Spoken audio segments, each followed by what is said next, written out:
This is Democracy Now!, democracynow.org, the War and Peace Report. We're broadcasting from the UN Climate Summit, COP30, in the Brazilian city of Belém, the gateway to the Amazon. I'm Amy Goodman. And I'm Nermeen Sheikh. Welcome to our listeners and viewers across the country and around the world. We begin today's show with rising calls by the United Nations to enact stronger protections for refugees and migrants forcibly displaced by climate disasters. In a new report, the UN's High Commissioner for Refugees estimates about 250 million people, predominantly in the global south, have been forced from their homes in the last decade due to deadly droughts, storms, floods, and extreme heat. That's more than 67,000 displacements a day. Many of these populations have faced repeated displacement due to war and extreme poverty, with UN experts saying 3 in 4 of those who've been uprooted now live in countries where communities are vulnerable to, quote, high to extreme exposure to climate-related dangers. In countries like Chad, refugee camps are likely to become uninhabitable by 2050 as extreme weather worsens, according to the UN. This comes as wealthier global north nations, which are disproportionately responsible for the climate crisis, have intensified their crackdown on migrants and climate refugees fleeing compounding humanitarian crises. At the U.S.-Mexico border, many of these migrants come from regions devastated by the climate crisis and destructive industries, including mining, driven by foreign powers. On Wednesday, Democracy Now! Spoke to Edwin Josué Castellanos López, Guatemala's Vice Minister of Natural Resources and Climate Change, about Guatemala's role in ensuring the United States respects the human rights of migrant communities. It is definitely a very complex situation, and we are just trying to work as much as possible with the U.S. government to make sure that they treat our citizens in the best way possible. It is difficult because they are, of course, interested in making sure that no more people go to the U.S., but we need to find a midway solution. We need to make sure that our people have the opportunities that they need. Many of these migrants are probably related to climate issues, but of course the main issue is always poverty, lack of opportunities, and climate change is basically exacerbating this problem. That was Guatemala's Vice Minister of Natural Resources and Climate Change speaking to Democracy Now!'s Maria Inés Taracena. For more, we're joined by Nikki Reich, Director of the Climate and Energy Program at the Center for International Environmental Law. We want to talk about climate refugees around the world. But first, you are a leader in these negotiations and understanding what's going on. If you can explain what are the sticking points at this point. It's unusual that the president of the country, President Lula, has come back to the climate summit at this early point. What are they negotiating over? And what is stopping them from moving forward? People may be shocked that at a climate summit, some of the countries are raising the issue of trans people. What does that have to do with climate change? But give us a broad overview. Sure. Well, thank you so much for having me, and thank you generally for your commitment to independent journalism, which is so critical in this moment. I'd say in the last 24 hours, we've seen an intensification of negotiations between states, largely behind closed doors, around what are really the big ticket items here, and arguably the big ticket items at every COP. Finance, fossil fuels, and forests. So this is about the drivers of the climate crisis and the resources and finance needed to not only address mitigation of those drivers, but to respond to adaptation needs to help communities that are suffering disproportionately from this crisis and to deliver reparation for loss and damage. So those issues are front and center and are highly contentious because this is a justice package that's being negotiated here. A just transition can't move forward without adequate financing from public sources, without creating new debt for the countries that are really on the front lines of this crisis. So the big polluters need to phase out and pay up, and those are some of the issues that are at the center of the debates now. And the fact that this issue of the definition of men and women is being raised at a climate summit, is that just being thrown in to really muck up the works and not arrive at a final resolution? We've seen no end to the kind of procedural tactics that some countries will use to really derail the talks and avoid a phase out of the fossil fuel era, to avoid responsibility for the contribution of large polluters to and the biggest fossil fuel producers to this crisis. And we're seeing the weaponization of issues, attacks on human rights, including on the very notion of gender, pushback on references to law and legal obligation that are really shocking, but are a part and parcel of a global trend towards regression away from the basic dignity and respect for human rights of communities around the world, including of indigenous peoples who we've seen in full force here at this COP in the Amazon. Well, Nikki, as you mentioned, one of the key issues here, as indeed at every COP, is of fossil fuels. And now there's been a push by more than 80 countries to formulate a roadmap to phase out fossil fuels. The countries include Germany, the UK, Sweden, Ireland, and Kenya. Of course, Saudi Arabia and Russia have consistently over the years objected to coming up with such a roadmap, and the U.S. is simply absent. So if you could comment on that, the absence of the U.S. and what this push means by more than 80 countries. Sure.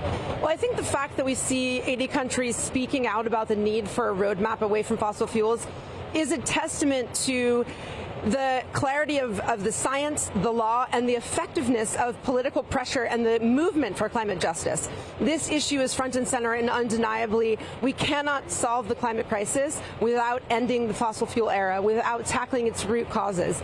So we see countries making those statements, but we need to go beyond political declarations. And that's why it's so important that we have leadership from countries like Colombia, a producing country, fossil fuel producer in the global south, that's committed now to hosting the first international conference on fossil fuel phase out outside of these halls, precisely because we see this continued procedural obstructionism from those countries that have a vested interest in the current status quo of fossil fuel dependence. We've seen them pull out all the procedural stops to really derail the talks here, as you've said.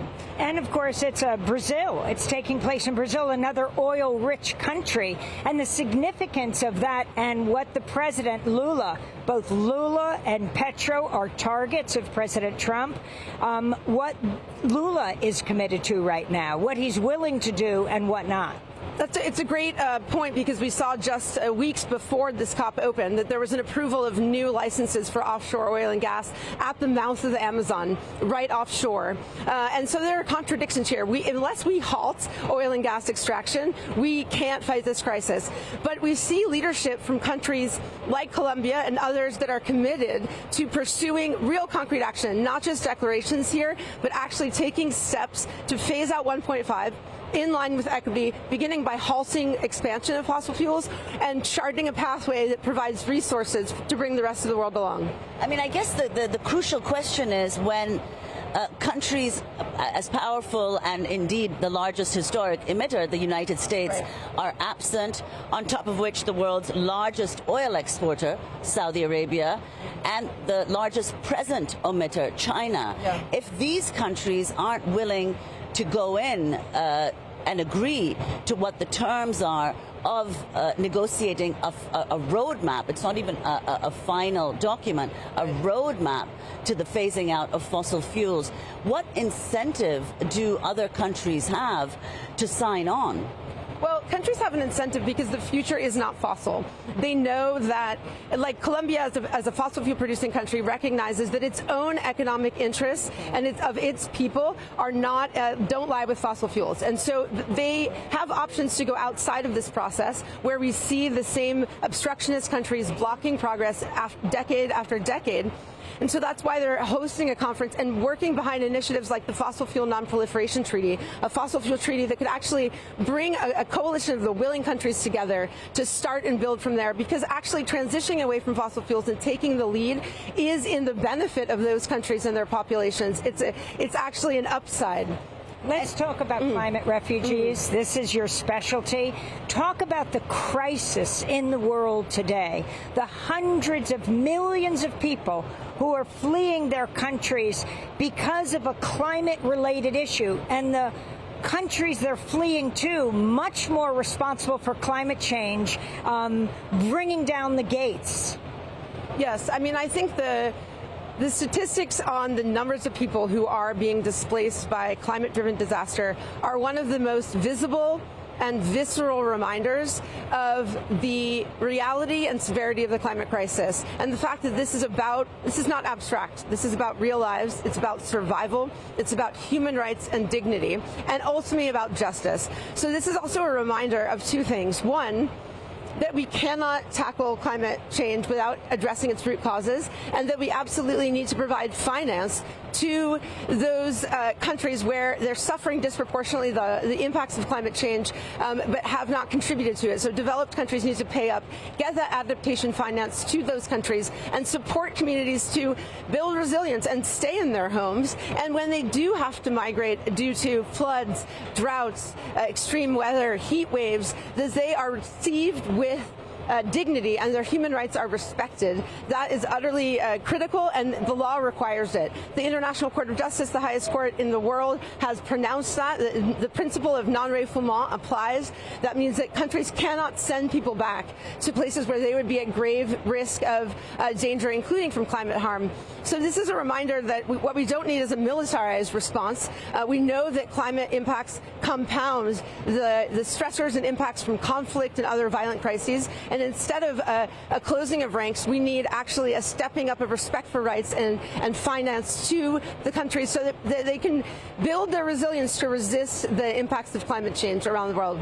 And in fact, this report only, is that correct, speaks about refugees as opposed to internally displaced people displaced within their own borders, which I imagine would be a larger number. It's my understanding that the bulk of these climate-induced migrants are actually internally displaced, and so that the impacts, it's in many ways a myth that the impacts are falling first and foremost on the developed world, because actually the bulk of this migration is happening within countries and between developing countries that are already facing many stressors, including from conflict and resource constraints. So we need to step up the commitments to supporting those who are only going to grow in number as the climate crisis worsens unless there is concrete action here to address the root causes: fossil fuels, deforestation. We need to phase them out, to stop cutting trees down, and to build up finance commitments in concrete ways to tackle this at the source. Otherwise, we're just going to see more devastation and damage. So, Nikki, before we conclude, just on another topic,